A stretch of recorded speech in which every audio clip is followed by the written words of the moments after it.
Bom, pessoal, estamos continuando aí para falar agora especificamente do Japão. Acho que dentro da Bacia do Pacífico, assim como os Estados Unidos, o Japão também é um capítulo à parte, né? A gente precisa tratar do Japão especificamente. O Japão ele é o grande esteio industrial e de crescimento econômico, principalmente da Ásia, porque foi o primeiro país a iniciar um processo de ocidentalização e de industrialização. E até hoje, né, é reconhecido como uma das grandes potências mundiais e é a terceira maior potência econômica do mundo. Então, vamos falar especificamente aqui do Japão, começando aí mostrando a localização geográfica, né, obviamente, o Japão no mapa da Ásia, onde efetivamente ele se encontra, é um arquipélago que fica aqui mais ou menos no nordeste da Ásia, tá certo?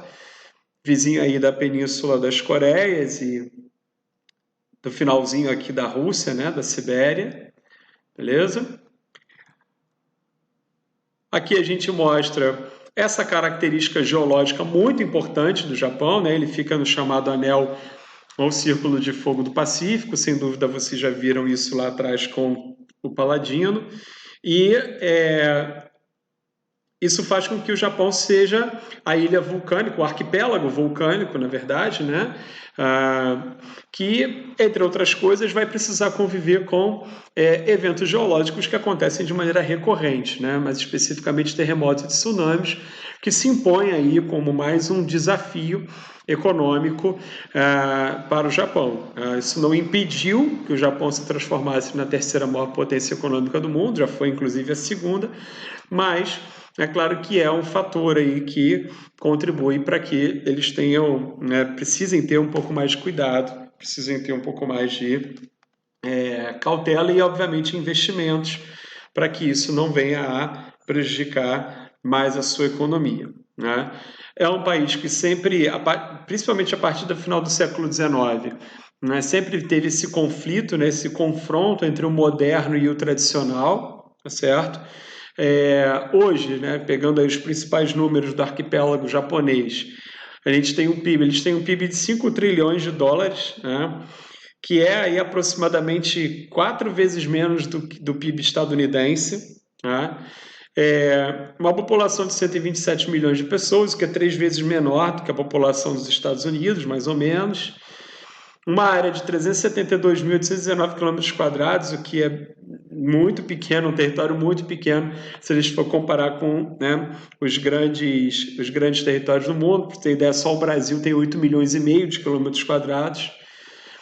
O IDH, que já foi, né, ele já esteve mais bem colocado, né, na medida em que principalmente a desigualdade vem crescendo de maneira sensível no Japão.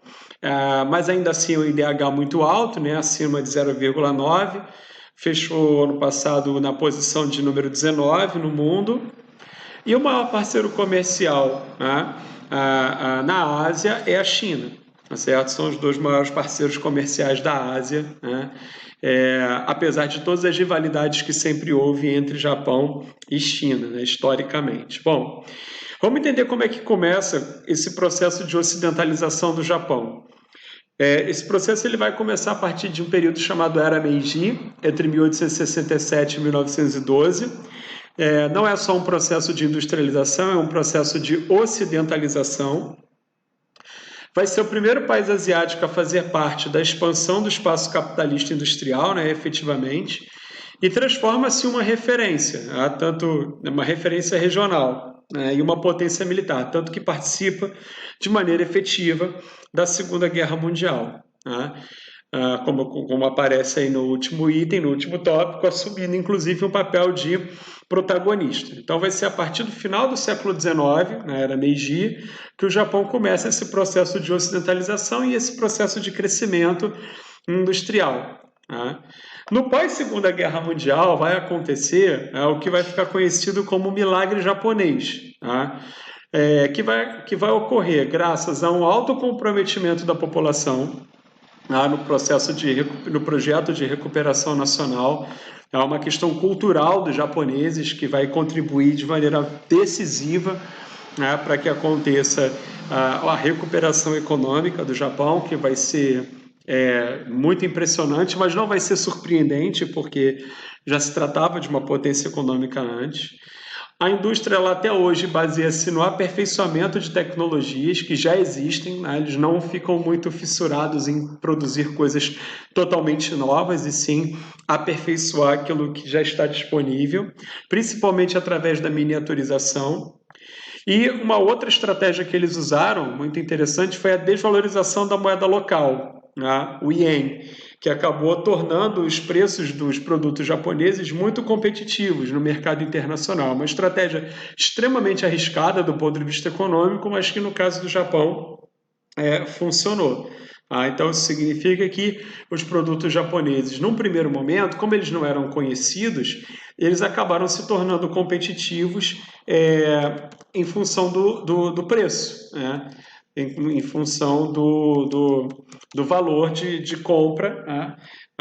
Porque exatamente você ganha o cliente ou pelo preço ou pela qualidade. Como você, no Japão, ainda não tinha, nessa época, uma tradição de produtos de qualidade, né, diferente do que acontece hoje, os caras acabaram se impondo no mercado no primeiro momento a partir do preço, usando essa estratégia de desvalorização do ien. Até hoje, tá? Só para vocês terem uma ideia, um iene vale algo em torno de 50 centavos de real. Tá? É uma moeda propositalmente muito desvalorizada pelos japoneses. Bom, vai haver um grupo de indústrias conhecida como zaibatsus, que vai conduzir esse processo de recuperação econômica do Japão. Tá? São poucas famílias que são as proprietárias dessas empresas, mas elas vão levar, inclusive, o nome do Japão, né, para o resto do planeta com os seus produtos. Todas essas marcas aqui, a grande maioria, eu suponho que são grandes conhecidas, né, de vocês. A maior delas, a mais conhecida, sem dúvida, é a Toyota, tá certo? Que inclusive foi precursora de um modelo produtivo que começou a ser usado a partir da década de 60 e 70, que foi o toyotismo, a gente já viu isso. Tá? O Japão faz parte, né, do Foro de Cooperação Econômica da Ásia e do Pacífico. A gente já vai falar dele, tá? A gente já vai falar desse foro de maneira mais específica quando a gente estiver falando lá dos tigres asiáticos. É um dos blocos que existem na Bacia do Pacífico exatamente para poder facilitar, né, o comércio internacional. O Japão ele tem algumas características bem peculiares, né? Como, por exemplo, a sua megalópole, a principal delas vai de Tóquio até Hokkaido, né? E eles têm são precursores em algumas tecnologias, né? Como é o caso aí do trem-bala, né? Que o mais recente, inclusive, pode funcionar, inclusive, durante terremotos, a circulação de trens não é interrompida.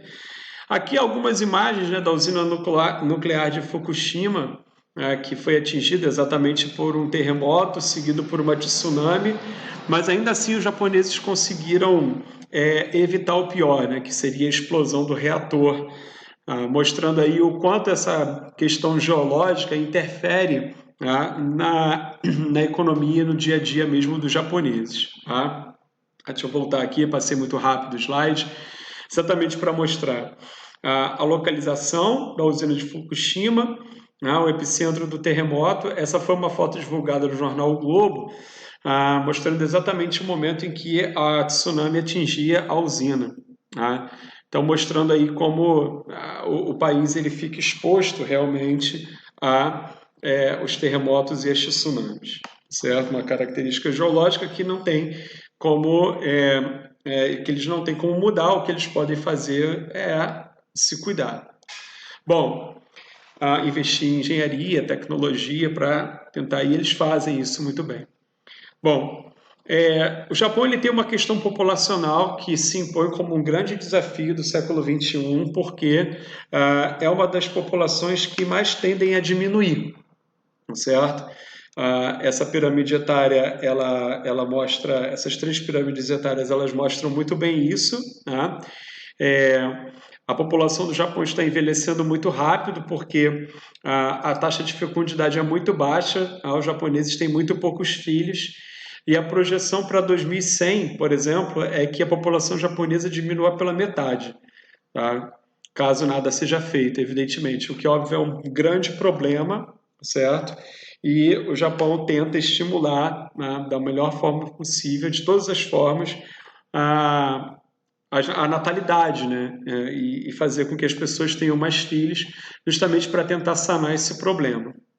Bom, então aqui, ó, nesse gráfico aqui mostra exatamente onde as mulheres têm menos filhos e o Japão, obviamente, figura, tá, entre esses países, certo? Então tá aqui a taxa de fecundidade gerando em torno de 1,3 filhos por mulher, o que, como eu disse, vai causar um problema e os japoneses são cientes disso.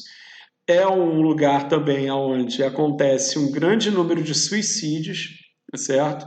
E isso é mais um fator preocupante, principalmente entre jovens, ó, entre 15 e 34 anos. Então, isso também é algo que contribui bastante aí, né, para a redução no longo prazo da população. Então, é uma questão cultural, infelizmente, os japoneses têm uma personalidade muito diferente da nossa, né, de uma maneira geral, da personalidade ocidental. Um dos grandes problemas que levam os japoneses ao suicídio é exatamente a ideia de fracasso, né, a ideia de não conseguir atender as expectativas, né, da família e que ele mesmo cria em torno de si, né, e que as pessoas acabam impondo para ele, então muitos acabam se suicidando. A questão agrária acaba sendo um outro desafio, né, que se impõe muito em função do tamanho do território, né, que é relativamente pequeno, né, se a gente for comparar com a população. Então eles encontram saídas como uma delas mais tradicional, que é a produção em terraços, e outras, né, menos convencionais, como essa aqui, em que a plantação acontece em estufas suspensas, justamente para poder otimizar a questão do tamanho, mas a questão do espaço, perdão. Mas sem dúvida eles têm um problema aí, né, para poder alimentar os quase 130 milhões de japoneses. Não é à toa que, por conta disso, eles são grandes importadores de comida, né, por conta da condição em que eles se encontram. E acabam gastando muito com agrotóxicos, né? Acho que esse dado aqui ele é decisivo para mostrar o quanto que se gasta de agrotóxicos no Japão, exatamente para poder fazer com que é, a agricultura seja mais produtiva, né? E eles consigam produzir o suficiente para poder atender a sua população. Tudo bem? Vamos dar mais uma paradinha e a gente volta para falar sobre o Sudeste Asiático como um todo.